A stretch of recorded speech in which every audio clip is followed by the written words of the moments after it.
Hello everyone, welcome to Ace online. చాలా రోజులైతే మనం కరెంట్ అఫైర్స్లో వెనుకబడిపోయాం. సో మనకి జూలై 20 నుంచి జూలై 30 వరకు ఉన్నటువంటి ఇంపార్టెంట్ కరెంట్ అఫైర్స్ ఏమున్నాయి వీడియోలో చూద్దాం మనం. ఏస్ అనేది ఎప్పటికప్పుడు విద్యార్థులందరినీ కూడా ఎప్పటికప్పుడు మీ సక్సెస్ బాటలో ప్రయాణించడానికే ప్రోత్సహిస్తూ ఉంటుంది. సో కరెంట్ అఫైర్స్ లేట్ అయినా కానీ మేము ఖచ్చితంగా అప్డేట్ చేస్తూనే ఉంటాం. ఏస్ ఆన్లైన్ ఛానల్ని సబ్స్క్రైబ్ చేస్తూనే ఉండండి, మీరు చూస్తూనే ఉండండి. సో లేట్ అవ్వచ్చేమో కానీ ఖచ్చితంగా రావడం పక్కా. రైట్. సో మనకి మ్యాంగ్రూవ్స్ జూలై 26 అనేది మనకి ఇంటర్నేషనల్ మ్యాంగ్రూవ్ డేగా, international day for the conservation of the what mangrove ecosystem గా సెలబ్రేట్ చేసుకుంటున్నాం. సో ఇది మనకి ఈ డేని సెలబ్రేట్ చేసుకోవడానికి మనకి రిజల్యూషన్ పాస్ చేసింది ఎవరు? యునెస్కో అనేది ఎక్కడ ఉంటుందమ్మా? ఒకసారి గుర్తు తెచ్చుకోవాలి, రీకలెక్ట్ చేసుకోవాలి. UNESCO is located in the Paris. మొట్టమొదటిసారిగా మనకి 2015 సంవత్సరంలో రిజల్యూషన్ పాస్ చేయడం జరిగింది యునెస్కో ఆర్గనైజేషన్.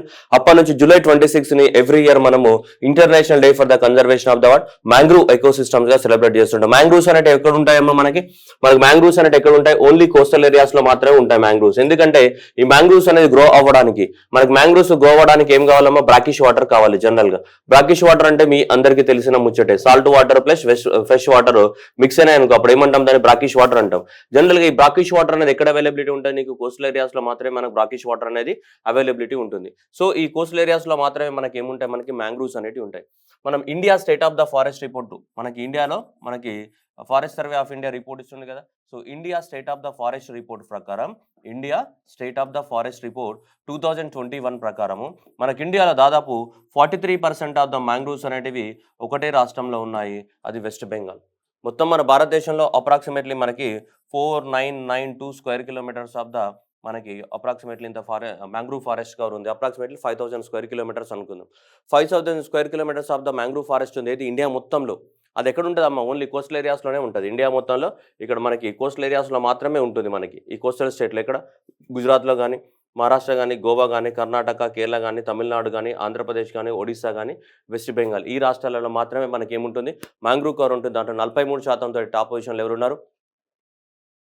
వెస్ట్ బెంగాల్ తర్వాత సెకండ్ ప్లేస్లో గుజరాత్ ఉంటుంది. థర్డ్ ప్లేస్లో చూసుకుంటే మనకి అండమాన్ నికోబార్ ఐలాండ్స్ ఉంటాయి. అండ్ ఫోర్త్ ప్లేస్లో చూసుకుంటే మనకి ఆంధ్రప్రదేశ్ ఉంటుంది. ఇవి టాప్ 4 స్టేట్స్ అనమాట. మన ఇండియాలో మ్యాంగ్రూవ్ ఫారెస్ట్గా ఉన్నటువంటి టాప్ రాష్ట్రాలు west Bengal, followed by the Gujarat, and followed by the మనకి ఏంటిది Andaman Nicobar islands, and followed by the Andhra Pradesh.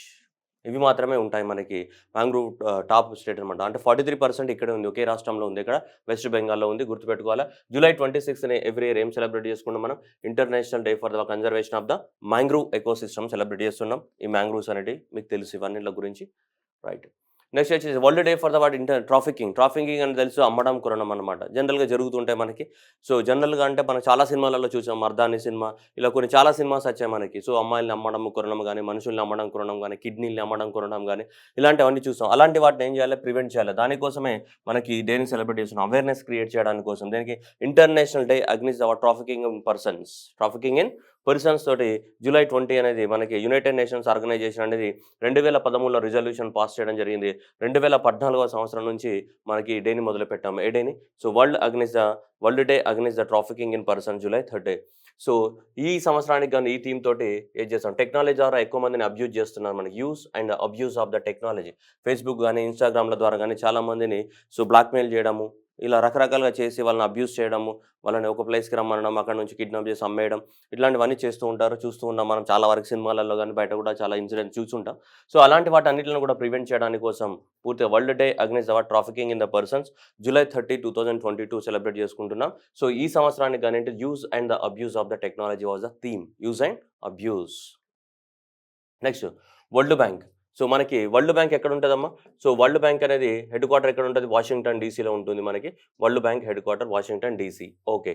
So world bank యొక్క ప్రెసిడెంట్ ఎవరమ్మా? డేవిడ్ మాల్పోస్. వరల్డ్ బ్యాంక్ ప్రెసిడెంట్ ఎవరు? డేవిడ్ మాల్పోస్. మరి ఈ వరల్డ్ బ్యాంక్ కూడా సజెషన్స్ ఇవ్వడానికి కోసము మనకి ఏముంటారు? ఒక చీఫ్ ఎకనామిస్ట్ ఉంటాడు. ఇప్పుడు చీఫ్ ఎకనామిస్ట్ అనే అతను మనకి ఇండియా నుంచి అపాయింట్ అవ్వడం జరిగింది. వరల్డ్ బ్యాంక్కి చీఫ్ ఎకనామిస్ట్గా గిల్ అపాయింట్ అవ్వడం జరిగింది. తన పూర్తి పేరే గిల్ అనమాట. ఇక్కడ చూడొచ్చు మీరు, ఇందర్మిత్ గిల్ అనే అతను మన chief economist of the world బ్యాంక్గా అపాయింట్ అవ్వడం జరిగింది. అంతకుముందు గీతా గోపీనాథ్ కూడా మనం చదువుకున్నాం ప్రీవియస్గా. గీతా గోపి తన deputy managing director of the IMFగా అపాయింట్ అవ్వడం జరిగింది, ఇండియన్ ఆమె. అలానే ఇక్కడ చూసుకుంటే మనం ఇక్కడ ఎవరు ఇప్పుడు గిల్ ఇంద్రమిత్ గిల్ అనే అతను chief economist of the world bank గ్రూప్గా అపాయింట్ అవ్వడం జరిగింది. ఇతను ఇండియన్ అన్నమాట, అది ఇంపార్టెంట్. సో ఇంతకుముందు ఎవరైనా ఇండియన్స్ అపాయింట్ అయ్యారంటే 2012 నుంచి 2016 వరకు మన కౌశిక్ బసు ఉండే. ఇంతకుముందు మన కాంగ్రెస్ గవర్నమెంట్ ఉన్నప్పుడు మనకు గవర్నమెంట్ ఆఫ్ ఇండియాకి అడ్వైజర్గా కూడా ఉండే కౌశిక్ బసు. సో కౌశిక్ బసు మనకి 2012 నుంచి 2016 వరకు మన chief economist of the world బ్యాంక్గా అపాయింట్ అవ్వడం జరిగింది. Is the first Indian to appoint as chief economist of the world bank. ఇప్పుడు కౌశిక్ బసు తర్వాత నెక్స్ట్ గిల్ అనే అతను మనకి మళ్ళీ చీఫ్ ఎకనామిస్ట్గా అపాయింట్ అవ్వడం జరిగింది. ఇతను సెకండ్ ఇండియన్ అనమాట మనకి. దేనికి? సో చీఫ్ ఎకనామిస్ట్ అవ్వడం దేనికి? వరల్డ్ బ్యాంక్కి చీఫ్ ఎకనామిస్ట్ అయినట్టు రెండవ పర్సన్ ఇతను. ఫస్ట్ పర్సన్ ఎవరు? కౌశిక్ బసు. ఎప్పుడు 2012 నుంచి 2016 వరకు మనకు అవ్వడం జరిగింది. ఈ will be effective from the what next మన సెప్టెంబర్ 2022 నుంచి ఇతను కొనసాగుతూనే ఉంటాడు 5 సంవత్సరాల పాటు. Okay, that is a senior, very very important. So ఎవరు? ఇండియన్ నేషనల్ గిల్. ఇది రావడానికి ఎగ్జామ్లో ఛాన్స్ ఉంది. నెక్స్ట్ బజ్రామ్ బెగాజ్ గుర్తుపెట్టుకోవాలా. ఎక్కడమ్మా? అల్బానియా. సో అల్బానియా ప్రెసిడెంట్గా మనకి ఎలక్ట్ అవ్వడం జరిగింది. ఎవరు? బజ్రామ్ బెగాజ్. సో ఎలా గుర్తుపెట్టుకుంటావు? బజ్రామ్ గుర్తుపెట్టుకుంటావా, బెగాజ్ గుర్తుపెట్టుకుంటావా, నీ ఇష్టం, కానీ ఏదో ఒకటి గుర్తుపెట్టుకో. సరే, ఒక లాజిక్ ఆలోచిద్దాం మనం. ఇక్కడ BAG ఉంది, అవునా? BAG ఉంది. కంట్రీ పేరు ఏముందమ్మా? అల్బానియా ఉంది, అవునా? ఇది ఆల్మోస్ట్ రెండు సిమిలర్. తిరిగేస్తే అట్లనే కనిపిస్తుంది కదా. స్వాప్ చేస్తాం మనకు వర్డ్ని, స్వాప్ చేసినట్టే అనిపిస్తుంది కదా. BAJ ఇక్కడ ఏముంది? ALB ఉంది. ఇలా గుర్తుపెట్టు. BA ఇక్కడ కూడా ఏముంది? BAనే ఉంది. బాజ్ ఎవరు? అల్బానియా. జస్ట్ అట్లా ఏమైనా మనకు అనాలజీ ప్రకారం చూసుకుని ఆన్సర్ పెట్టి, నీకు గుర్తులేదు, జస్ట్ అట్లా బాజ్ లేదు అంటే బెగాజ్, ఏదైనా ఒకటి. బాజ్ ఆర్ బెగాజ్ రెండు అట్లనే కనిపిస్తున్నాయి. బెగాజ్ ఆర్ బాజ్ became the president of the what? Albania. Begaj. Okay, next Telangana government. మనకు తెలంగాణలో మనకి ఉన్నటువంటి స్వయం సహకార సంఘాలు అంటే ఏంటి? సెల్ఫ్ హెల్ప్ గ్రూప్స్, SHGs అంటాం కదా మనం, సెల్ఫ్ హెల్ప్ గ్రూప్స్. ఈ సెల్ఫ్ హెల్ప్ గ్రూప్స్కి లోన్స్ ఇవ్వడానికి తెలంగాణలో మనకి శ్రీనిధి బ్యాంక్ అనేది ఉంది. సెల్ఫ్ హెల్ప్ గ్రూప్స్ అంటే 5 నుంచి 8 మంది ఉమెన్ కలిసి ఒక గ్రూప్ ఫామ్ అవుతారు పల్లెటూళ్ళలో. ఆ గ్రూప్ వాళ్ళకి బ్యాంక్ ద్వారా ఏమొస్తాయి? లోన్స్ వస్తాయి. ఆ లోన్స్ ద్వారా వాళ్ళు ఏం చేయాలి? వాళ్ళ యొక్క చిన్న బిజినెస్లు కానీ ఏమైనా స్టార్ట్ చేసుకోవాలి. దీనికోసం సెల్ఫ్ ఎంప్లాయ్మెంట్ కోసం వాడుకోవాలి డబ్బుల్ని జనరల్గా. ఓకే, ఏదైనా బిజినెస్ స్టార్ట్ చేసుకోవడానికి బ్యాంకుల ద్వారా. అలా తెలంగాణ గవర్నమెంట్ అనేది ఈ సెల్ఫ్ హెల్ప్ గ్రూప్స్కి లోన్స్ ఇవ్వడానికి కోసమే మనకు సపరేట్గా బ్యాంక్ని ఎస్టాబ్లిష్మెంట్ చేసింది. అంటే మనం యునైటెడ్ ఆంధ్రప్రదేశ్లో ఉండగానే ఈ బ్యాంక్ ఉండింది అనమాట. దాని పేరేంటిది? శ్రీనిధి బ్యాంక్. ఇది స్త్రీ అంటే ఉమెనే కదా. సో నిధి అంటే డబ్బులే కదా. శ్రీనిధి బ్యాంక్ అనేది స్టార్ట్ చేయడం జరిగింది ఎప్పుడో లాంగ్ బ్యాక్. ఆ శ్రీనిధి బ్యాంక్ అనేది ఇప్పుడు రాజస్థాన్లో ఉన్నటువంటి రాజస్థాన్ గవర్నమెంట్ తోటి అగ్రిమెంట్ రాసుకుంది. అంటే మన రాష్ట్రంలో అయితే ఎలా అయితే సో ఈ సెల్ఫ్ హెల్ప్ గ్రూప్స్కి ఎలా అయితే లోన్స్ ఇస్తున్నారో, ఎలా అయితే ఉమెన్ ఎంపవర్మెంట్ చేస్తున్నారో, అదే విధంగా సేమ్ నీ కాపీ పేస్ట్ చేస్తారంట ఇక్కడ రాజస్థాన్లో. అలా రాజస్థాన్ గవర్నమెంట్ అనేది మన తెలంగాణ ప్రాంతంలో ఉన్నటువంటి శ్రీనిధి బ్యాంక్ తోటి అగ్రిమెంట్ రాసుకోవడం జరిగింది. అదే ఇది. సో ఇక్కడ రాజస్థాన్ గ్రామీణ రాజస్థాన్ గవర్నమెంట్ లాంచ్ చేసింది ఏమని? రాజస్థాన్ గ్రామీణ అజీవికా వికాస్ పరిషత్. ఓకే, సో ఇది మన శ్రీ బ్యాంక్ తోటి ఈక్వల్ అనమాట. తెలంగాణ ప్రాంతంలో ఉన్నంట శ్రీ బ్యాంక్ ఏదైతే ఉందో శ్రీ బ్యాంక్కి ఈక్వల్ అనమాట. So to establish the what? Rajasthan Mahila Nidhi. So that is the Rajasthan Mahila Nidhi పేరుతోటి మన దగ్గర శ్రీనిధి ఏదైతే ఉందో అట్లా రాజస్థాన్ మహిళా నిధి తోటి మహిళా నిధి అనే పేరుతోటి ఫండ్ని ఎస్టాబ్లిష్మెంట్ చేసి సో ఇక్కడ ఈ స్కీమ్ కింద వాళ్ళకి ఇస్తారనమాట. దీని కింద రాజస్థాన్ గ్రామీణ ఆజీవికా వికాస్ పరిషత్ స్కీమ్ తోటి ఇస్తారనమాట. ఇదంతా గుర్తుపెట్టుకోవాలన్నా సార్ అంటే ఇదంతా గుర్తుపెట్టుకోవాల్సిన అవసరం లేదు. జస్ట్ నీకు తెలియాల్సింది ఏంటిదంటే తెలంగాణ ప్రాంతంలోని శ్రీనిధి బ్యాంక్ అని ఏ రాష్ట్రం తోటి అగ్రిమెంట్ రాసుకుంది అంటే వాళ్ళే మనల్ని అప్రోచ్ అయ్యారు. మనం వాళ్ళని అప్రోచ్ అవ్వాలి. వాళ్ళే మనల్ని అప్రోచ్ అయ్యి మన దగ్గర ఉన్నటువంటి బెస్ట్ సిస్టమ్ ఉంది కాబట్టి దాన్ని వాళ్ళ రాష్ట్రంలో కూడా ఇంప్లిమెంట్ చేయాలనుకుంటున్నారు. ఏ రాష్ట్రం? రాజస్థాన్ అని గుర్తుపెట్టుకుంటే సరిపోతుంది తప్ప మిగతా స్టోరీ అంతా మనం అండర్స్టాండింగ్కి తప్ప మిగతాది అవసరం లేదు. రాజస్థాన్లోని ఏంటిది? రాజస్థాన్ గ్రామీణ సో అజీవికా వికాస్ పరిషత్ అనేది తెలంగాణ ప్రాంతంలోని శ్రీనిధి బ్యాంక్తో అగ్రిమెంట్ రాసుకుంది. దేనికోసం? డబ్బులు ఇవ్వడానికి కోసం. ఎవరికి? శ్రీనిధికి. అలా గుర్తుపెట్టుకోండి. Okay, right. నెక్స్ట్ వచ్చేసి ఫిలాటెలీ. ఇది చిన్నప్పుడు మనకు కూడా ఉండేది, నాకు కూడా అప్పుడు హాబీ ఉండేది అప్పట్లో. రైట్. సో ఫిలాటెలీ అనేది ఇప్పుడు మానేసాం. పెద్దగా అయిపోయిన తర్వాత మనం పోస్ట్ ఆఫీస్కి వెళ్ళి ఆ పోస్టులు అవన్నీ కలెక్ట్ చేస్తామమ్మా ఇప్పుడంతా. Right. So department of the philately అంటే ఏంటిది? మనకి కలెక్షన్ ఆఫ్ ద వాట్? స్టాంప్స్ని కలెక్ట్ చేయడానికి ఏమంటాం మనం? ఫిలాటెలీ అని చెప్తుంటాం మనం. సో ఈ ఫిలాటెలీని ఏవైతే ఉందో దీన్ని ప్రమోట్ చేయడానికి కోసము మనకి 6th నుంచి 9th క్లాస్ ఉన్న బచ్చా పిల్లగాళ్ళు ఉంటారు కదా, పోరగాళ్ళు. ఈ పోరగాళ్ళందరికీ 6th 9th క్లాస్ ఉన్నటువంటి పిల్లలు ఎవరైతే ఉంటారో వీళ్ళందరికీ గవర్నమెంట్ అనేది స్కాలర్షిప్స్ ఇస్తుందంట. ఏంటిది? నెలకి 500 రూపాయలు, ఓకే, సంవత్సరానికి 6,000 రూపాయలు అనేది మనకి స్కాలర్షిప్స్ ఇస్తుందంట గవర్నమెంట్ అనేది. దేనికి? ఎవరికైతే ఈ స్టాంప్స్ కలెక్షన్ అనే హాబీ ఉంది కదా, ఆ స్టాంప్స్ కలెక్షన్ అనే హాబీ ఎవరికైతే ఉంటుందో వాళ్ళకి మనకి ఈ స్కీమ్ పేరుతో దీన్ దయాళ్ స్పర్శ్ యోజన పేరుతోటి స్కాలర్షిప్స్ ఇస్తుంది. ఈ స్టాంప్స్ కలెక్షన్ ఉన్న వాళ్ళకి ఇది దీన్ దయాళ్ స్పర్శ్ యోజన. సో దీన్ దయాల్ స్పర్శ్ అంటే ఇక్కడ మనకు కనిపిస్తుంది Deen Dayal Sparsh Yojana. Scholarship for the promotion of the what aptitude research stamps as a hobby. Okay, that is the scholarship for the promotion of aptitude research in stamps as a hobby. So దానికోసం ఇది promote చేస్తుందంటే దీన్ దయాల్ స్పర్శ Yojana. So మనకి scholarships ఇవ్వబోతున్నారు. So అంటే ఒక్కొక్క postal circle ఇప్పుడు మనకి హైదరాబాద్ ఉందనుకోండి, హైదరాబాద్లో ఒక పోస్టల్ సర్కిల్ ఉంటుంది, అట్లా పోస్టల్ సర్కిల్స్ ఉంటాయి మన పోస్టల్ ఆఫీసెస్. ఒక్కొక్క సర్కిల్ కొంతమందికి మనకి స్కాలర్షిప్స్ ఇస్తారన్నమాట. మనకు చూడొచ్చు ఇక్కడ 920 స్కాలర్షిప్స్ అనేది ఇండియా మొత్తంలో 920 scholarships awarded. Each postal circles అనేది మనకి దాదాపు 40 మందికి స్కాలర్షిప్స్ ఇస్తుందంట. 40 scholarships to the 10 students from the ఇక్కడ నుంచి దాదాపు 40 ఈచ్ పోస్టల్ సర్కిల్ 40 మందికి స్కాలర్షిప్స్ ఇవ్వబోతుంది. ఎంత స్కాలర్షిప్ వస్తుంది మనకి? 6,000 rupees per the year and 5,000 rupees per the month. ఎవరైతే మనకి ఫిలాటెలీ అనే హాబీ ఉందో వాళ్ళ కోసం స్కాలర్షిప్స్ ఉన్నాయి. దాన్ని ఎలా సెలెక్ట్ చేస్తారన్నది ప్రొసీజర్ అనేది అది పెద్ద ప్రాసెస్ మనకు అవసరం లేదు. జస్ట్ మనకు తెలియాల్సింది ఏంటిదంటే దీన్ దయాల్ స్పర్శ యోజన అంటే ఏంటిది, ఎవరి కోసం, ఎందుకోసం స్టాంప్స్ కోసం, అంతే simple. Okay right. 6,000 per year and 5,000 per year, 500 per the month. Okay, objective ఏంటిది? To promote philately among the children's at the young age.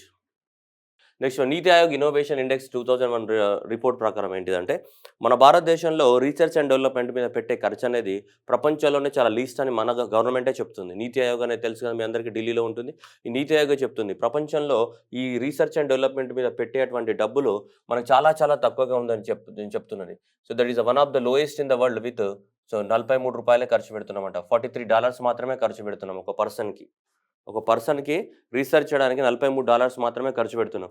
ఇలా రష్యా కానీ బ్రెజిల్ కానీ చూడ, రష్యాలో $285 అండ్ బ్రెజిల్లో $173, మలేషియాలో $293 ఖర్చు పెడుతున్నారు ఒక పర్సన్కి దీనికి రీసెర్చ్ చేయడానికి కోసం. అదే మన ఇండియాలో జస్ట్ ఎంత మనకి $43 మాత్రమే ఖర్చు పెడుతున్నాం రీసెర్చ్ అండ్ డెవలప్మెంట్ చేయడానికి కోసం. ఓకేనా? సో మరి రీసెర్చ్ అండ్ డెవలప్మెంట్ మీద ఎక్కువగా డబ్బులు ఖర్చు పెడుతున్నటువంటి దేశాలలో చూసుకుంటే మనకి ఇజ్రాయెల్ టాప్లో ఉంది. వాళ్ళ జీడిపిలో 4.5% అనేది వాళ్ళ జీడిపిలో మనకు ఖర్చు పెడుతున్నారు. దేనిపైన? రీసెర్చ్ అండ్ డెవలప్మెంట్ పైన. రీసెర్చ్ అండ్ డెవలప్మెంట్ చేయడానికి కోసము 4.5% అమెరికా కన్నా ఎక్కువగా ఖర్చు పెడుతుంది మనకెవరు? ఇజ్రాయెల్ అండి. ఇక్కడ కింద చూడొచ్చు, ఇక్కడ చూడండి. Israel 4.5% of the it's GDP on the research and highest in the world. ప్రపంచంలోనే రీసెర్చ్ అండ్ డెవలప్మెంట్లో ఎక్కువ మొత్తంలో వాళ్ళ జీడిపిలో వాళ్ళు సంపాదించిన డబ్బు ఉంటుంది కదా, దేశం యొక్క నేషనల్ ఇన్కమ్ ఉంటుంది కదా, వాళ్ళ జీడిపిలో 4.5% అనేది జస్ట్ వాళ్ళు మనకి దానిపైన స్పెండ్ చేస్తుంటే, అమెరికా అనేది జస్ట్ 2.9 స్పెండ్ చేస్తుంటే, స్వీడన్ కానీ 3.2, 3.4లలో ఉన్నాయి. స్వీడన్ కానీ స్విట్జర్లాండ్ కానీ. అమెరికా కూడా 2.9 స్పెండ్ చేస్తుంది. సో ఇజ్రాయెల్ అనేది చాలా ఎక్కువ మొత్తంలో స్పెండ్ చేస్తుంది. దాంట్లో మనం అట్టడుగున్నాం, మన 1% కూడా లేదు. మన జీడిపిలో 1% కూడా పెట్టట్లేదు. మనం అప్రాక్సిమేట్లీ 1% పెడుతున్నాం. మనం క్లోజ్ టు 1%, 0.8% అలానే పెడతాం. మనం 0.8 to 0.9% అలానే ఉంది మన. సో మనం 1% ఆఫ్ ద జీడిపి ఖర్చు పెడుతున్నాం మన రీసెర్చ్ అండ్ డెవలప్మెంట్ మీద. పెద్దగా ఏం లేదు మనది. ఎక్స్పాట్. అసలు ఎక్స్పాట్ అంటే ఎవడు? ఎక్స్పాట్ అంటే అసలు అవుట్ సైడ్ ద ఇండియా ఉంటున్నవాడు. సో ఎక్స్పాట్ అంటే ఏంటిది? ఇక్కడ ఏమైనా చూడండి, according to the expat insider 2000 rankings అన్నారు. దీంట్లో ఇండియా 36వ ర్యాంకులో ఉంది అవుట్ ఆఫ్ ద 52 నేషన్స్ అని చెప్పాడు. అసలు ఫస్ట్ ఆఫ్ ఆల్ ఏంటిది? What is expat? ఎక్స్పాట్ అనేది చూద్దాం. ఫస్ట్ ఎక్స్పాట్ అంటే ఏ పర్సన్ అయితే అవుట్ సైడ్ ద ఇండియా ఉంటున్నాడో, అంటే ఏ పర్సన్ అయితే living outside their origin country, అతను ఏ దేశంలో పుట్టాడో ఆ దేశం కాకుండా వేరే దేశాలలో ఉంటున్న వాళ్ళందరినీ కూడా ఎక్స్పాట్ అని చెప్తుంటాం మనం. జనరల్గా చూడండి, a person who dwells outside of their nation of origin, వాడు పుట్టిన దేశం కాకుండా వేరే దేశంలో ఉంటే, స్వదేశంలో కాకుండా ఎక్కడైనా విదేశాల్లో ఉంటే వాళ్ళనే మనం ఏమంటాం? ఎక్స్పట్రైట్ అంటాం, ఎక్స్పాట్రియేట్. సో ఈ ఎక్స్పాట్రియేట్నే మనం షార్ట్కట్లో ఏమంటున్నాం? ఎక్స్పాట్ అని చెప్తుంటున్నాము. ఎక్స్పాట్ అని చెప్తున్నాం. మరి ఈ దేశాలలో ఎవరైతే వేరే వేరే దేశాలలో ఉంటారు కదా, వాళ్ళ ఆరిజిన్ దేశంలో కాకుండా, ఇప్పుడు ఇండియన్స్ అమెరికాలో ఉంటున్నాడు అనుకోండి, వాడు ఏమవుతాడు? ఎక్స్పాట్ అవుతాడు. ఇండియన్ ఆస్ట్రేలియా ఉంటున్నాడు అనుకో, వాడు ఎక్స్పాట్ అవుతాడు. ఆస్ట్రేలియా వాడు ఇండియాలో ఉంటున్నాడు అనుకో, వాడేమవుతాడు? ఎక్స్పాట్ అవుతాడు. సో వీళ్ళందరినీ తీసుకున్నారు, ఏ దేశం బాగుందిరా, మీకు ఇక్కడ కండిషన్స్ బాగున్నాయా లేవా, ఈ దేశంలో బతకడానికి అనువైన కండిషన్స్ ఉన్నాయా లేవా అని చెప్పేసి ఒక సర్వే తీసుకొచ్చింది. ఎవరు తీసుకొచ్చారు? ఇది ఇంటర్నేషన్స్ అనే ఆర్గనైజేషన్. సో ఇంటర్నేషన్స్ అనే ఆర్గనైజేషన్ ఒక సర్వే చేసింది. ఇది ఎక్కడ ఉంది? జర్మనీలో ఉంది. సో ఆ సర్వేనే ఈ పేరుతోటి రిలీజ్ చేయడం జరిగింది. ఏది? Expert insight. అంటే వీళ్ళ యొక్క ఒపీనియన్ తీసుకుందన్నమాట. వీళ్ళు వాళ్ళ దేశం కాకుండా వేరే దేశాలలో నివసిస్తున్నారు కదా, మరి వేరే దేశాలలో మీకు ఏది మంచిగా అనిపిస్తుంది, ఏ దేశాలలో సౌకర్యాలు బాగుంటాయని వాళ్ళందరి యొక్క ఒపీనియన్ తీసుకుని ఒక రిపోర్ట్ మనకు తగిలేసినారు. ఆ రిపోర్ట్ని మనం చదువుకుంటున్నాం. ఓకే, ఈ తగిలేసిన రిపోర్ట్లలో తీసుకుంటే మనకి మెక్సికో అనేది మంచిగా ఉందట అందరికీ. ఎక్స్‌పోర్ట్‌లలో ఒకటో ర్యాంక్‌లో ఉందట మంచిగా మెక్సికో. ఆ తర్వాత ఇండోనేషియా, ఆ తర్వాత తైవాన్, పోర్చుగల్, స్పెయిన్. మన ఇండియా అనేది ఎక్కడుంది దాదాపు 36వ ర్యాంక్‌లో ఉంది. ఇక అమెరికాకి చాలామంది ఎళ్తుంటారు కదా! అమెరికా కూడా చాలా 14వ ర్యాంక్‌లోకి ఉంది. అమెరికా అనేది 14వ ర్యాంక్, కెనడా 23వ ర్యాంక్, చైనా అనేది 33వ ర్యాంక్. India placed at the what 36th ర్యాంక్‌లో మనం 36వ ర్యాంక్‌లో ఉన్నాం. దేంట్లో ఎక్స్‌పర్ట్‌తో చూసుకుంటే మనకెంత 36వ ర్యాంక్‌లో ఉంది ఇండియా అనేది మనకి. Getting point. సో, ఇది మనకి very, very important question expert ర్యాంకింగ్‌లో మనకి. సో, ఈ మెక్సికో అనేది ఫస్ట్ ఉందన్నమాట మనకి. So, it is compared the 37 indicators. 37 indicator తీసుకొని availability of the public transportation to the job satisfaction వరకి అన్ని కేటగరీస్‌ని తీసుకొని నీకు ఏ దేశం మంచిగా అనిపిస్తుందిరా బేటా అన్నప్పుడు చాలామంది చెప్పినారు మా అందరికీ మెక్సికోనే ఇష్టం. మా మెక్సికోకి మేమే యజమానురాలని చెప్పిందంట ఎవరో. అందుకని చెప్పేసి మెక్సికో అని చెప్పిర్రు ఈళ్ళు. Okay. Right. Next one హెన్లీ passport index. ఈ హెన్లీ పాస్‌పోర్ట్ ఇండెక్స్ అనేది సంవత్సరానికి మామూలుగా 2 సార్లు రిలీజ్ అవుతుంటది. ఏ దేశం ఆ పాస్‌పోర్ట్ యొక్క పవర్ అనేది దేని మీద డిపెండ్ అయితది? ఆ పాస్‌పోర్ట్‌ని యూజ్ చేసుకొని నువ్వు ఎన్ని దేశాలకి వెళ్ళగలుగుతావు అన్న దాని మీదనే ఆ పాస్‌పోర్ట్‌కి పవర్ ఉంది. ఒక పాస్‌పోర్ట్ ఉపయోగించుకొని 50 దేశాలకెళ్ళొచ్చు. ఒక పాస్‌పోర్ట్ ఉపయోగించుకొని 100 దేశాలకెళ్ళొచ్చు. ఒక పాస్‌పోర్ట్ ఉపయోగించుకొని 40 దేశాలకు కూడా ఎళ్ళొచ్చు. సో, ఆ పవర్‌నెస్ ఆఫ్ ద పాస్‌పోర్ట్ దేని మీద డిపెండ్ అయితుంటది? ఎన్ని దేశాలకి నువ్వు వెళ్ళగలుగుతావు? ఎలా వెళ్ళగలగాలి? Visa free. Visa free. Visa లేకుండా ఎన్ని దేశాలకు వెళ్ళగలుగుతావు? దట్ ఈస్ చూడొచ్చు మనం. ఈ ఇయర్ ఈ ఈ ఆర్గనైజేషనే స్పెషలైజ్డ్ దాంట్లో. హెన్లీ passport index every year release చేస్తది. ఇది కన్సల్టెంటీ అన్నమాట. యూకేలో ఉన్నటువంటి కన్సల్టెంటీ మనకి లండన్‌లో ఉంటుంది. సో, దట్ గ్రాంట్స్ అవార్డ్ చూడండి. Grants visa free access to the 60 countries. So, India అనేది ఏ ప్లేస్‌లో ఉంది? 87వ ర్యాంక్‌లో ఉంది మనకి. ఇండియా అనేది 87వ ర్యాంక్‌లో ఉంది. అంటే ఏంటి దాని అర్థము? మరి జపాన్ 1వ ర్యాంక్‌లో ఉంది. సింగపూర్ 2వ ర్యాంక్‌లో ఉంది. అంటే జపాన్, సింగపూర్ 1, 2వ ర్యాంక్‌లో ఉన్నాయంటే దాని అర్థం ఏంటిది? అంటే ఆ 193 దేశాలకి ఎలాంటి వీసా లేకుండా వెళ్ళడానికి అవకాశం ఉందని. అందువల్లనే జపాన్ యొక్క పాస్‌పోర్ట్ పవర్‌ఫుల్ అని మీనింగు. అర్థమైతుందమ్మా? సో, కాబట్టి వీసా ఫ్రీ అంటే ఆ పాస్‌పోర్ట్‌కే అంత పవర్‌ఫుల్ ఉంది. కాబట్టి 193 దేశాలకెళ్ళొచ్చంట మనం ఈ పాస్‌పోర్ట్ తీసుకొని. ఎవరి పాస్‌పోర్ట్? జపాన్. మన దేశం తీసుకొని ఎంత? ఖాళీ 60 కంట్రీ కో जा सकते हैं. 60 కంట్రీలకే ఎళ్ళొచ్చు మనం. 60 కంట్రీలకెళ్ళడానికి మాత్రమే అవకాశం ఉంది మన పాస్‌పోర్ట్ తీసుకొని. అందువల్ల మనం ఎక్కడున్నామమ్మా? 87వ ర్యాంక్‌లో ఉన్నాం. జపాన్ పాస్‌పోర్ట్ తీసుకొని 193 కంట్రీలకెళ్ళొచ్చట. అందువల్ల జపాన్ ఏడుంది? 1వ ర్యాంక్‌లో ఉందమ్మా. ఎవరి రిపోర్ట్ ప్రకారము? హెన్లీ పాస్‌పోర్ట్ ఇండెక్స్ ప్రకారము. Okay. Next Gautam Adani. Gautam Adani scores the what world 4th rank. So, Forbes billionaire list అని చెప్తున్నాడు. ఏ విధంగా కాలిక్యులేట్ చేశారు వీరు? Real time. సో, ఇక్కడ చూడండి. The real time ranking of the world billionaires. అంటే ఎప్పుడు వాళ్ళ సంపద జూలై మంత్‌లో ఎంతుంది? జూన్ మంత్‌లో ఎంతుంది? ఆగస్ట్ మంత్‌లో ఎంతుంది? ఇలా ఉంటుంది కదా! ఎవ్రీ మంత్ కాలిక్యులేట్ చేస్తుంటారు. ఎందుకంటే షేర్ వాల్యూస్ పెరగడం, తగ్గడం వల్ల వాళ్ళ యొక్క ఆస్తులు కూడా ఏమైతే పెరగడం, తగ్గడం జరుగుతది. దేని ప్రకారంగా? షేర్ వాల్యూ ప్రకారంగా. సో, అట్లా షేర్ వాల్యూ ప్రకారంగా పెరగడం, తగ్గడం వల్ల సో, వీళ్ళకి రియల్ టైమ్‌గా కాలిక్యులేట్ చేయడం జరిగింది. That is the real time rankings of the world billionaires list ఉంది. దీన్ని కాలిక్యులేట్ చేసినప్పుడు మనకి ఫస్ట్ ప్లేస్‌లో ఇతనే ఉన్నాడు. ఫస్ట్ ప్లేస్‌లో ఎవరు? ఎలాన్ మస్క్ ఉన్నాడు. సెకండ్ ప్లేస్‌లో బెర్నార్డ్ ఉన్నాడు. సో, ఫస్ట్ ర్యాంక్ ఈస్ మనకి $230 బిలియన్ యొక్క ఆస్తితో మనకి ఫస్ట్ ప్లేస్‌లో మనకి టెస్లా ఎలాన్ మస్క్ ఉన్నాడు. సెకండ్ ప్లేస్‌లో చూసుకుంటే బెర్నార్డ్ ఉన్నాడు. థర్డ్ ప్లేస్‌లో చూసుకుంటే Jeff Bezos of the Amazon ఉన్నాడు. ఫోర్త్ ప్లేస్‌లోకి గౌతమ్ అదాని వచ్చారు. మరి ఫిఫ్త్ ప్లేస్‌లోకి ఎవరు? బిల్ గేట్స్ వచ్చాడు. ఎందుకంటే బిల్ గేట్స్‌ని రీప్లేస్ చేయడం జరిగింది. ఎగ్జామినేషన్‌లో ఈ మధ్యన ఇవే అడుగుతున్నారు. ఎవరిని రీప్లేస్ చేస్తారంట? గౌతమ్ అదాని ఫోర్త్ ప్లేస్‌కి వచ్చాడు. బిలియనియర్స్ ఫోర్బ్స్ లిస్ట్‌లో ఫోర్బ్స్ బిలియనియర్స్ లిస్ట్‌లో ఫోర్త్ ప్లేస్‌కి వచ్చాడు. ఎవరి ప్లేస్‌లో నుంచి? Bill Gates. బిల్ గేట్స్ ఫిఫ్త్‌కెళ్ళాడు. గౌతమ్ అదాని ఫోర్త్‌కెళ్ళాడు. ఫస్ట్ ఎవరున్నారు మనకి? ఫస్ట్ ఎప్పుడు ఆయననే ఉంటాడు. మనందరికీ తెలిసిన విషయమే. ఫస్ట్ మనకి ఎవరు? Elon Musk. ఎలాన్ మస్క్ తర్వాత ఎవరున్నారు? బెర్నార్డ్ ఉన్నారు. బెర్నార్డ్ తర్వాత జెఫ్ బెజోస్ ఉన్నాడు. దాని తర్వాత ఎవరున్నారు?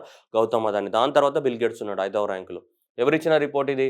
ఇది real time rankings. Real time rankings of the world billionaire list. ఏ మంత్‌కి ఇది? జూలై 2022కి మనకి ఇచ్చినటువంటి లిస్ట్ ప్రకారం ఇలా ఉంది. Next Gujarat government. So, Gujarat government అనేది ఫస్ట్ గవర్నమెంట్ ఇన్ ఇండియా సెపరేట్‌గా సెమీ కండక్టర్స్‌ని మనకి మ్యానుఫ్యాక్చర్ చేయడానికి పాలిసీ తీసుకొచ్చిన రాష్ట్రం. గవర్నమెంట్ ఆఫ్ ఇండియా లాస్ట్ ఇయరే అనౌన్స్‌మెంట్ చేసింది semi conductor policy. Last year government of India announcement చేస్తే ఈ ఇయర్ మనకి గుజరాత్ గవర్నమెంట్ అనేది అనౌన్స్‌మెంట్ చేసింది. That is the Gujarat semi conductor policy 2022-2027. ఇలా సెమీ కండక్టర్ మ్యానుఫ్యాక్చరింగ్ కోసం సెపరేట్‌గా ఒక పాలిసీని తీసుకొచ్చినటువంటి మొదటి రాష్ట్రంగా మనకి హిస్టరీలో రికార్డ్ అయింది. ఏది? Gujarat is the first state to launch the semi conductor policy. ఇంక ఏ రాష్ట్రంలో లేదు. సెమీ కండక్టర్ పాలిసీని లాంచ్ చేసిన మొదటి రాష్ట్రం. అలానే ఇది సెమీ కండక్టర్ సిటీని కూడా కడతారంట. ఇది సెమీకాన్ సిటీ. సెమీకాన్ సిటీ అంటే ఇక్కడ అన్ని సెమీ కండక్టర్ ఇండస్ట్రీసే ఉంటాయి. ఎక్కడ మనకి? అహ్మదాబాద్‌లో. అహ్మదాబాద్‌లో మనకి సెమికాన్ సిటీని కూడా నిర్మించబోతుంది గుజరాత్. ఈ క్వెషన్ కూడా రావచ్చు. సెమికాన్ సిటీ అనేది ఎక్కడ నిర్మించబోతున్నారు అంటే ఇక్కడ అహ్మదాబాద్‌లో according to the what Gujarat semiconductor policy 2022-27 ప్రకారం ఒక ప్లేస్‌ని సెలెక్ట్ చేశారు అహ్మదాబాద్ దగ్గర. ఆ ప్లేస్‌లోనే మనకి మొత్తం కూడా ఈ సెమికాన్ సిటీని నిర్మించబోతున్నారు. అలానే గుజరాత్ అనేది first state to bring the semiconductor policy. Next Zimbabwe. So Zimbabwe అనేది ఎప్పుడో అడుగైపోయిన కంట్రీ ఇది. మొత్తం కూడా ఇన్ఫ్లేషన్ వచ్చి మొత్తం కూడా తుక్కుగా అయిపోయింది. అందుకోసం ఇన్ఫ్లేషన్ కంట్రోల్ చేయాలంటే ఏం చేయాలి? ఇన్ఫ్లేషన్ కంట్రోల్ చేయాలంటే మనీని అబ్జర్వ్ చేసుకోవాలి మార్కెట్‌లోకెళ్ళి. అంటే జనాల దగ్గర ఉన్న డబ్బుల్ని లాగాలి. జనాల దగ్గర నుంచి డబ్బులు లాగితే ఏమైతది? వాళ్ళ దగ్గర డబ్బులు తక్కువైతాయి. డబ్బులు తగ్గినప్పుడు ఏమైతాయమ్మా? మనీ ఫ్లో తగ్గుతది. మనీ ఫ్లో తగ్గినప్పుడు వస్తువులు కొనడానికి డబ్బులుండవు. వస్తువు కొనడానికి డబ్బులుండవు కాబట్టి అప్పుడు వస్తువుల ప్రైజెస్ ఏమైతాయి?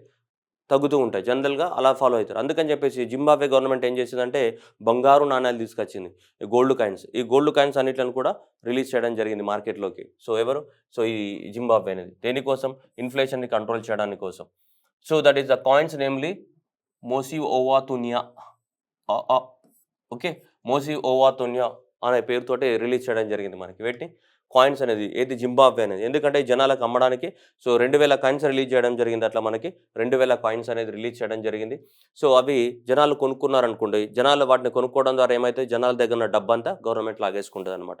అలా మనీ సర్క్యులేషన్ తగ్గి మనకి ఇన్ఫ్లేషన్ కంట్రోల్ అవ్వడానికి ఛాన్సెస్ ఉంటాయని చెప్పేసి జింబాబ్వే గవర్నమెంట్ అనేది debuts its gold coin as a legal tender. Okay. అది గోల్డ్ కాయిన్స్‌ని కూడా ఇంట్రొడ్యూస్ చేసాం. మన దేశంలో ఏ కాయిన్స్ ఉన్నాయి? ఇవే కాయిన్స్ ఉన్నాయి. ఏవి? ఏమంటామమ్మ? సిల్వర్‌తో తయారు చేసేటివి. సిల్వర్ ప్లస్ కాపర్ మిక్స్‌తో తయారు చేసే రూ. 5 కాయిన్, రూపాయి కాయిన్ ఇవన్నీ ఉన్నాయి కదా! అట్లనే వీళ్ళు బంగారు కాయిన్స్ అప్పుడెప్పుడో మనం చూసుకున్నాం. Who introduced the gold coins in India అంటే గుప్తాస్ అని చదువుకున్నాం మనం. గుప్తాలో గోల్డ్ కాయిన్స్ ఇంట్రొడ్యూస్ చేశారు ఇండియాలో అని చెప్పాం. అప్పుడెప్పుడో గుప్తాలో ఇండియన్ హిస్టరీలో చదువుకున్నాం మనం. ఇప్పుడు ఇక్కడ జింబాబ్వే ఇంట్రొడ్యూస్ చేసింది గోల్డ్ కాయిన్స్ సర్క్యులేషన్‌లోకి. Next Indian navy received the word MH. MH Romeo helicopters. MH అంటే ఇదే అనమాట మనకి. మల్టీ రోల్ హెలికాప్టర్స్‌ని మనం ఏమంటాం? ఎంహెచ్ అంటాం. సో మల్టీ రోల్ హెలికాప్టర్స్ లేదా రోమియో హెలికాప్టర్స్ అంటాం. ఈ రోమియో హెలికాప్టర్స్‌ని మనకు అమెరికా తోటి కొంటున్నాం అన్నమాట. మనం అగ్రీమెంట్ రాసుకున్నాం. 24 కొనుక్కున్నాం మనం. ఎన్ని? 24 హెలికాప్టర్స్‌ని ఈ ఎంహెచ్ హెలికాప్టర్ రోమియో హెలికాప్టర్స్‌ని మనము $2.6 బిలియన్ తోటి అమెరికాకి మనకి అగ్రీమెంట్ రాసుకున్నాం. అమెరికాలోని లాక్‌హీడ్ మార్టిన్ అనే కంపెనీ తోటి. ఎవరితోటి? Lockheed Martin. సో ఈ లాక్‌హీడ్ మార్టిన్ అనే కంపెనీ తోటి $2.6 బిలియన్ తోటి ఒప్పందం చేసుకున్నాం. 24 హెలికాప్టర్స్ మనకు తయారు చేసి ఇవ్వాలని ఎప్పటికి 2025 నాటికి. 2020లో అగ్రీమెంట్ రాసుకున్నాం మనం. 5 సంవత్సరాలలో. 5 సంవత్సరాలలో మనకి ఈ ఈ ఈ 24 తయారు చేసి ఇవ్వాలని రాసుకున్నాం. ఇప్పటివరకు 3 వచ్చాయి. లాస్ట్ ఇయర్ 2 వచ్చాయి. ఈ ఇయర్ 1 వచ్చినాయి. నెక్స్ట్ మిగతాయి రాబోతున్నాయి.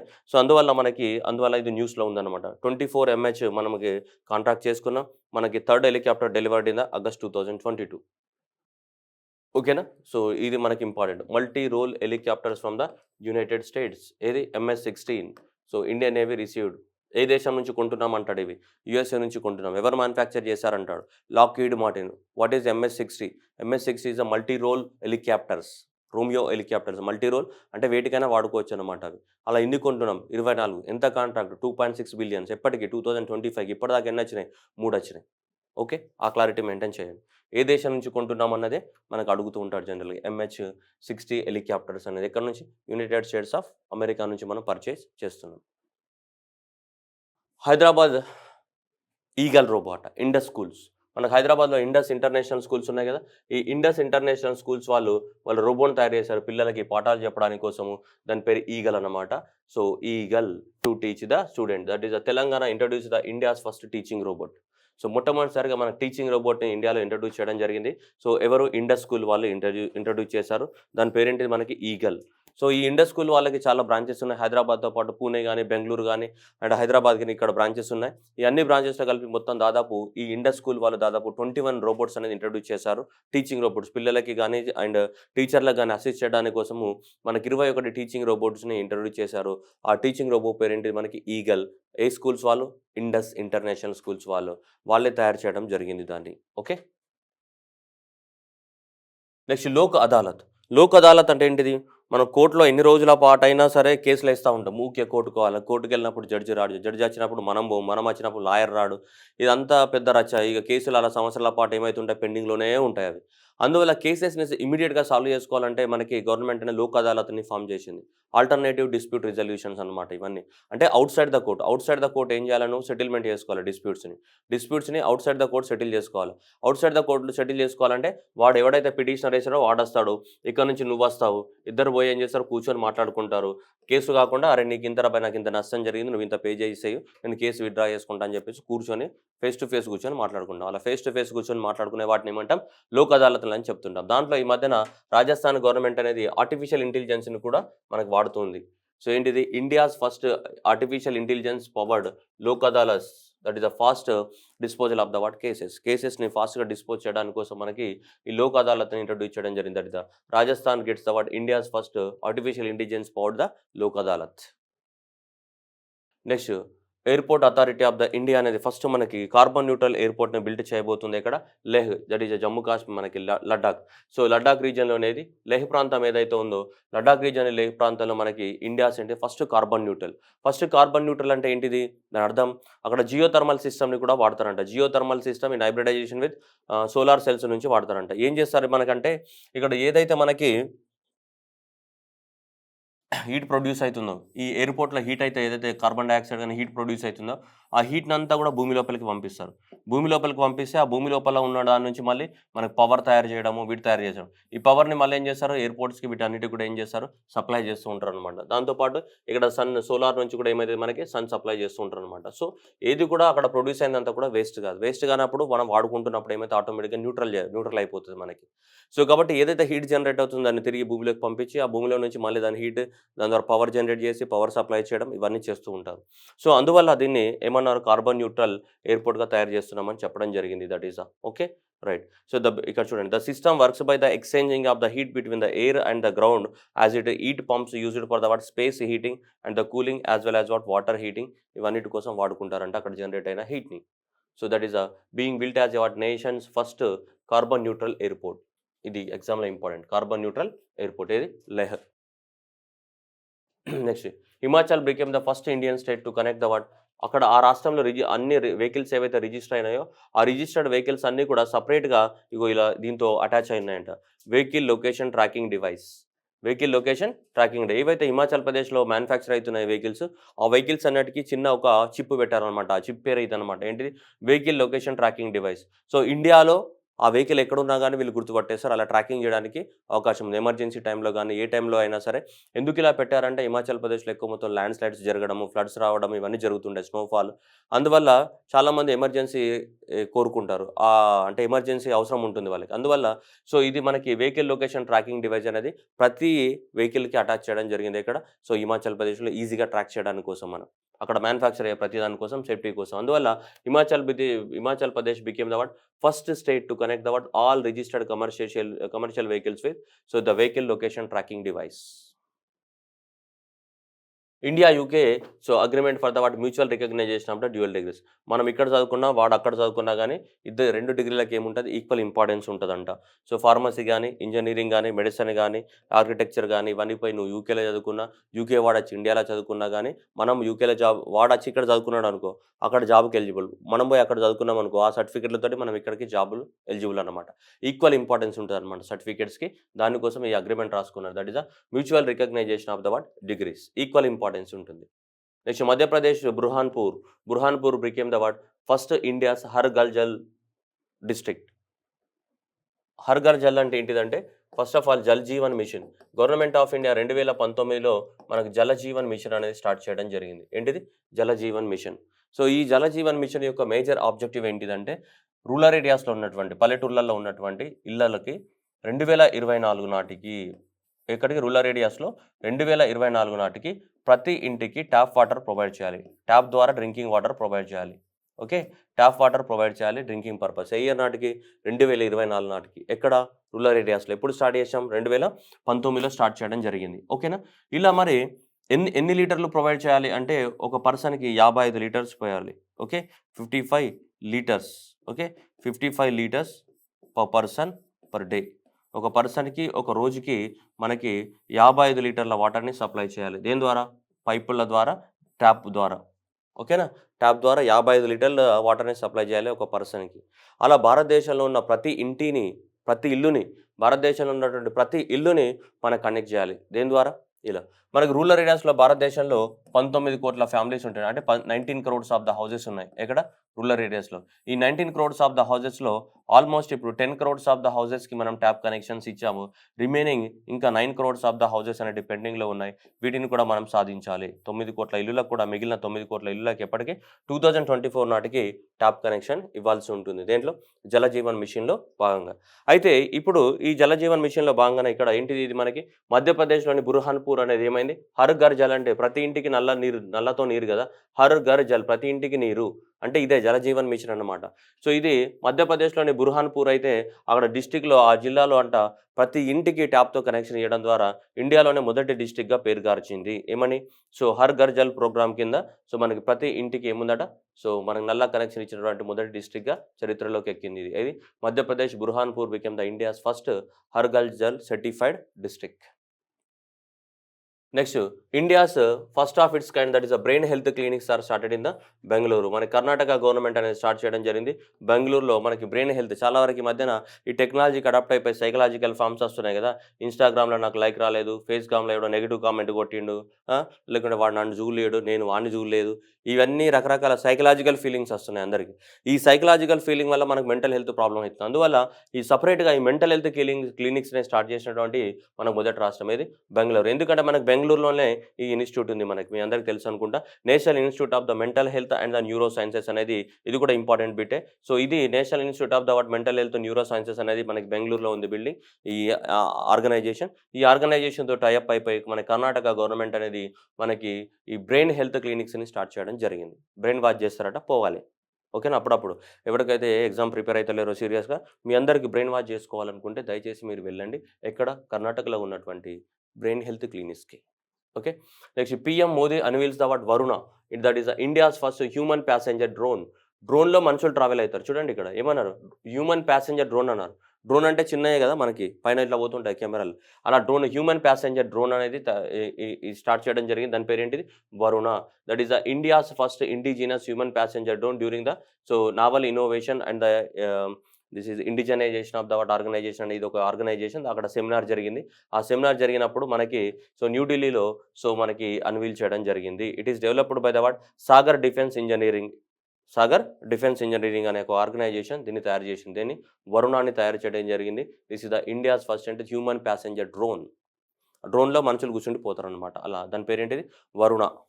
Okay. Next one union cabinet approved the guarantees for hosting of the FIFA world cup మనకి. ఏమంటున్నారు చూడండి. ఇండియాలో FIFA 2017, FIFA under 17. FIFA under 17 ఎవరిది? ఉమెన్‌కి సంబంధించిన వరల్డ్ కప్ జరగబోతుంది. ఎక్కడ? ఇండియాలో జరగబోతుంది. ఈ సంవత్సరంలో మనకి ఇండియాలో జరగబోతుంది. ఎప్పటి నుంచి అంటే మనకి అక్టోబర్ 11 నుంచి 30th ఆఫ్ ద 2022 వరకు జరగబోతుంది ఇండియాలో. ఎక్కడెక్కడ జరగబోతుంది? భువనేశ్వర్‌లో, నవీ ముంబై, గోవా ఈ 4 ప్రాంతాలలో మనకి అండర్ 17 ఉమెన్స్ వరల్డ్ కప్ జరగబోతుంది. ఏ వరల్డ్ కప్పు? ఫిఫా ఫుట్బాల్‌కి సంబంధించి. ఎక్కడ? భువనేశ్వర్ గాని, నవీ ముంబై గాని, గోవా ఈ 4 లొకేషన్‌లలో మ్యాచ్‌లు జరగబోతున్నాయి. అంతకుముందు 2017 సంవత్సరంలో మనకి ఇండియాలో మెన్స్ వరల్డ్ కప్ జరిగింది. అండర్ 17 మెన్స్ వరల్డ్ కప్ జరిగింది. ఇప్పుడు మెన్ కాదు ఎవరిది? Women. Under 17 women world cup జరుగుతుంది. ఇప్పుడు ఏది? అండర్ 17 ఉమెన్ వరల్డ్ కప్ అనేది జరగబోతుంది. ఇక్కడ ఈ 4 లొకేషన్‌లలో యూనియన్ గవర్నమెంట్ మన యూనియన్ క్యాబినెట్ కూడా దీనికి అప్రూవల్ ఇవ్వడం జరిగింది. దాదాపు 10 కోట్ల రూపాయలని అలొకేట్ చేయడం జరిగింది. వీటన్నిటిలో రెడీ చేయండి మెయింటెనెన్స్ కోసం అని చెప్పేసి. ఇక్కడ ఒడిస్సాలోని భువనేశ్వర్ గాని, నవీ ముంబై గాని 4 లొకేషన్‌లలో ఏది? అక్టోబర్ 11 నుంచి అక్టోబర్ 30 వరకు ఏం జరుగుతుంది? FIFA under 17 women's world cup. ఓకేనా? క్లారిటీ ఉంది కదా? అది. 2 సంవత్సరాలకు ఒకసారి జరుగుతుందన్నమాట ఈ వరల్డ్ కప్. రైట్ గుర్తుపెట్టుకోవాలి. దిస్ ఈస్ ద ఇండియాలో it will be the first ever FIFA women's competition to be hosted by the India. మెన్స్‌వి జరిగాయి కానీ ఉమెన్‌వి జరగలేదు. కాబట్టి ఇది ఉమెన్‌ది మనం కాంపిటీషన్ కండక్ట్ చేయడం అనేది ఫస్ట్ టైం. ఆల్రెడీ మెన్‌ది కండక్ట్ చేసాం ఎప్పుడు? 2017లో. అండ్ నెక్స్ట్ ఒలింపిక్ గేమ్స్ మనకి 2020 జరగాల్సినవి 2021లో జరిగాయి జపాన్ టోక్యోలో మనకు అయిపోయినాయి. ఇప్పుడు నెక్స్ట్ 2024లో మనకి ఒలింపిక్ గేమ్స్ ఎక్కడ జరగబోతున్నాయి? పారిస్‌లో జరగబోతున్నాయి. ఆ తర్వాత లాస్ ఏంజెల్స్‌లో జరగబోతున్నాయి. 2028లో ఇక్కడ లాస్ ఏంజెల్స్ యూఎస్ఏలో జరగబోతున్నాయి. మనకి ఇప్పుడు 2024లో ఎక్కడ జరగబోతున్నాయి? పారిస్‌లో జరగబోతున్నాయి. ఇవి మనకి ఒలింపిక్ గేమ్స్ అనేటివి. సో, ఈ పారిస్‌లో జరగబోయే ఒలింపిక్ గేమ్స్ అనే వాళ్ళు దానికి థీమ్ రిలీజ్ చేశారు. ఏ పేరుతోటి ఎప్పటి నుంచి ఎప్పుడు జూలై 26 నుంచి ఆగస్ట్ 11th ఆఫ్ ద 2024లో జరగబోతున్నాయి. 32 స్పోర్ట్స్‌లో జరగబోతున్నాయి. అండ్ 329 ఈవెంట్స్‌ని ఇంక్లూడ్ చేశారు. Okay. Para olympic games. Okay. Right. Next ఈ పారా ఒలింపిక్ గేమ్స్‌కి సారీ ఒలింపిక్ గేమ్స్. ఈ ఒలింపిక్ గేమ్స్‌కి సంబంధించి గాని మనకేంటిదంటే వీళ్ళు స్లోగన్ ఉంటది గదా! ఆ స్లోగన్ రిలీజ్ చేశారు. సో, ఆ స్లోగన్ పేరే ఇదే అన్నమాట. Games wide open. Games wide open అనే పేరుతోటే ఈ సంవత్సరం నెక్స్ట్ అంటే 2024లో మనకి ఈ ఒలింపిక్ గేమ్స్ నిర్వహించబోతున్నారు. ఇక్కడ పారిస్‌లో మనకు ఫ్రాన్స్ లోపల. 2028లో ఇక్కడ లాస్ ఏంజెల్స్ అమెరికాలో నిర్వహించబోతున్నారు. అయితే దీనికి సంబంధించిన స్లోగన్ రివీల్ చేయడం జరిగింది. ఆ స్లోగన్ పేరే ఇది. ఏంటిది? Games wide open. Games wide open అనే పేరుతోటి మన 2024 ఒలింపిక్ గేమ్స్ అనేది నిర్వహించబోతున్నారు. ఓకే. ఇవి ఇప్పటివరకు ఉన్న ఇంపార్టెంట్ కరెంట్ అఫైర్స్. ఇంకా ఏమన్నా యాడ్ అయితే నేను మళ్ళీ వేరే వీడియోస్‌లలో యాడ్ చేస్తూనే ఉంటాను మధ్య మధ్యలో. And that two current affairs నిరంతర ప్రక్రియ. ఏస్ అనేది మీకు కరెంట్ అఫైర్స్ ప్రొవైడ్ చేస్తూనే ఉంది. లేట్ అయినా గానీ చూస్తూనే ఉండండి. ఏస్ ఆన్‌లైన్. మీ అందరి కోసం నిరంతరం ఎప్పుడు మీకు తోడుగా ఉంటుంది. Thank you everyone.